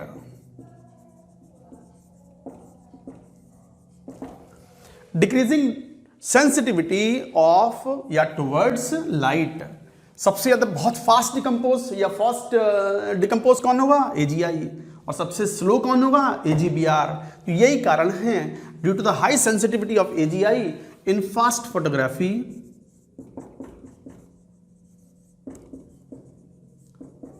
Fast photography मतलब मान लो 1 सेकंड में 10 फोटोग्राफ निकालना हो, 1 सेकंड में 20 बार क्लिक, ऑटोमेटिक क्लिकिंग से photograph निकालना हो, फटाफट फटाफट फटाफट, तो फिर किसका इस्तेमाल किया जाना चाहिए? AGI plus AGBR। और थोड़ा स्लो फोटोग्राफी है तो फिर किसका इस्तेमाल, AGBR प्लस AGCL। तो in fast photography AGI is used. In general AGBR is commonly used। अब तो खैर यूज ही कहाँ होता है, इस मोबाइल ने कितनों को निपटा दिया। ये रिस्ट वॉच बस एक फैशन स्टेटमेंट बना हुआ है कि भाई पहन लेते हैं घड़ी, बाकी घड़ी की जरूरत कहाँ है, जेब में मोबाइल होता है उसमें सब आता ही है। Calculator ruled out, calculator already available. घर पे कैलेंडर की जरूरत ही ना पड़ती है, अब कोई कैलेंडर नहीं लगाता, कोई दे दिया, मान लो किसी ने दिवाली पर छपवाए या न्यू ईयर छपवाए और घर पर दे गए कैलेंडर, तो लगा लिए दीवार पे, साथ में उसमें भगवान जी की तस्वीरें और होती हैं, तो वो बस। बाकी तो कैलेंडर कोई खरीद का तो क्या लाता है, आप कोई कैलेंडर खरीद कर नहीं लाता डेट देखने के लिए, वो सब उसमें अवेलेबल ही होता है। कैलकुलेटर ख़त्म हो गया, घड़ियाँ ख़त्म हो गई, बहुत सारी चीज़ें, सारा काम मोबाइल से हो रहा है। आजकल तो लैपटॉप वाला भी मेजर काम मोबाइल में हो जाता है, मोबाइल ही इतने पावरफुल आ रहे हैं आजकल। तो मोबाइल ने तो बहुत सारी चीज़ों, कैमरा तो निपटा दिया, कैमरा निपटा, कैलकुलेटर निपटा, घड़ियाँ निमट गई और बहुत सारी चीज़ें निमट गई। मगर गिनने पर आ जाऊँ तो दसियों चीज़ें निकल आएंगी जो इस मोबाइल के अंदर है, सब कुछ है। तो in fact photography, in fast photography AGI is used. In general AGBR is commonly used. अच्छा, AGF is not light sensitive, AGF light पड़ने पर डिकम्पोज नहीं होता। सो this is an important point. अच्छा, पूरा कॉन्सेप्ट क्या है, स्टेप्स इन फोटोग्राफी।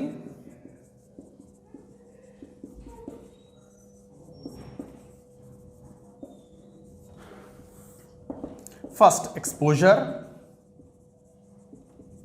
एक्सपोजर का मतलब ये हुआ कि जब ऑब्जेक्ट की लाइट अगर के उस पर गिरेगी तो डिकम्पोजिशन होगा। जैसे AGBR है, लाइट पड़ेगी ऑब्जेक्ट की तो it will form AG plus half BR2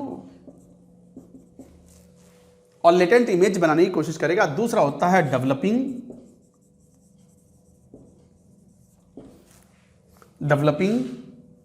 the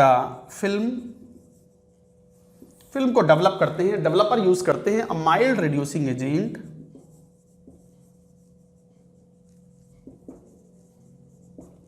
क्विनोल is used. तो क्विनोल यूज करते हैं इसमें, हाइड्रोक्विनोल ही बोल सकते हो, hydroquinol.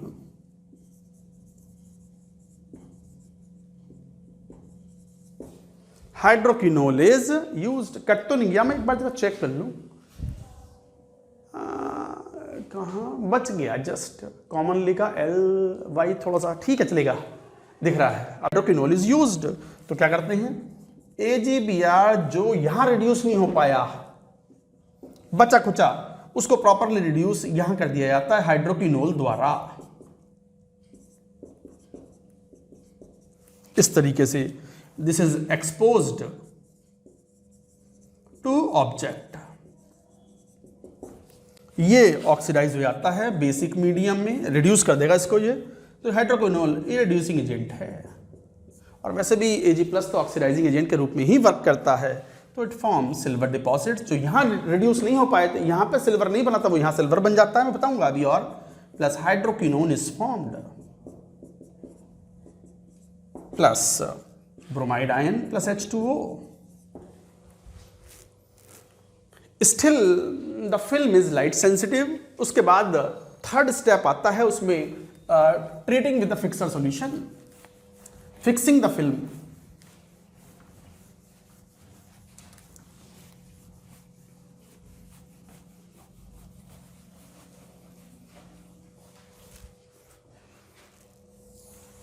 Third, fixing the film. Fixing the film, film को फिक्स करते हैं, क्या करते हैं, सोडियम थायोसल्फेट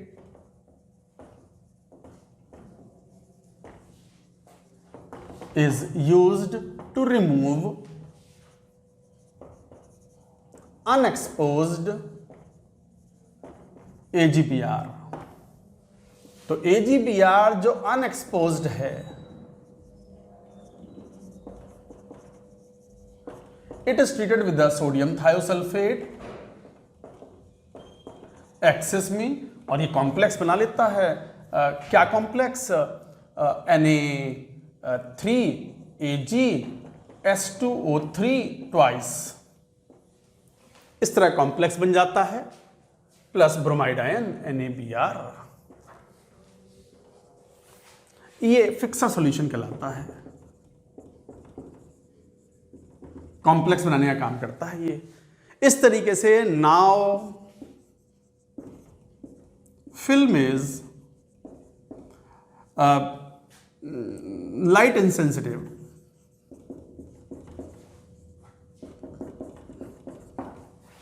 ये सब भी डार्क रूम में करते हैं, इन dark room. This is also done in the dark room, in dark room, light ना पड़े उस पे। और now film is light sensitive and is called negative. इस नेगेटिव की मदद से फोटोग्राफ्स डेवलप किए जाते हैं। ये है पूरा प्रोसीजर। याद रखना है कि who is the developing solution, hydroquinol as a mild reducing agent. What is the fixer solution, sodium thiosulphate as a complexing reagent to remove the unexposed AgBr। और AgBr का डिकम्पोजिशन सनलाइट से होता है। मैं फिर एक बार समझाता हूं, फिर सुनो बात। कैमरा है, कैमरे के अंदर रोल डाल दिया, रोल में 36 फोटोग्राफ निकलते हैं जैसे, तो एक सेलुलॉयड टेप होता है जिसके ऊपर इमल्शन का कोटिंग होती है ऑफ सिल्वर ब्रोमाइड। और फास्ट फोटोग्राफी चाहिए तो क्या यूज कर लेंगे, silver iodide plus gelatin coating है वो, ठीक है, शाइनिंग है वो, क्योंकि AgBr तो येलोइश कलर का होता है ना। मुझे इस पंखे का फोटो लेना है, रोशनी होगी तभी तो फोटो आएगा, अंधेरे में थोड़ी फोटो लोगे यार। आपने शटर ओपन किया, क्लिक किया मतलब एक्सपोजर किया, तो इस पंखे से आने वाली जो इसकी जो ब्राइट इमेज है उससे जो लाइट आएगी, दैट लाइट विल मेक, जहां फोकस किया है आपने वहां से लाइट आएगी और लाइट जाकर के उस फिल्म पर AgBr को डिकम्पोज कर देगी सिल्वर में। ये रहा। बट कई बार ऐसा होता है कि जो इसका पेलर पोर्शन है या लेस ब्राइट पोर्शन है वो AgBr को पूरे तरीके से डिकम्पोज नहीं कर पाता। तो ग्रेन्स होते हैं AgBr के, तो AgBr के ग्रेन्स में जहां जहां एक्सपोजर हुआ है वहां कुछ सिल्वर ब्रोमाइड डिकम्पोज नहीं हो पाता, उसमें सिल्वर की प्रेजेंस तो थोड़ी बहुत होती है। That can be reduced with the help of mild reducing agent hydroquinol. Hydroquinol जो है वो रिड्यूस कर देगा उस AgBr को विच हैज बीन एक्सपोज्ड। तो ये AgBr कौन सा है, expose to light. But film तो मान लो फिल्म के कोने रह गए, जो फोटो बनेगा जिस पर नेगेटिव बनेगा उस पर कोनों पे AgBr तो चिपका हुआ है, वो अनएक्सपोज भी था। और वो अनएक्सपोज जो AgBr रह गया है उसको रिमूव करना है। उसको रिमूव करने के लिए क्या यूज करते हैं, फिक्सिंग करते हैं सॉल्यूशन की, फिक्सर सॉल्यूशन से ट्रीट करवाते हैं, that is sodium thiosulphate solution which forms the complex with AgBr। हटा कर कर दिया, अब नेगेटिव बन गया। अब नेगेटिव इज लाइट इनसेंसिटिव।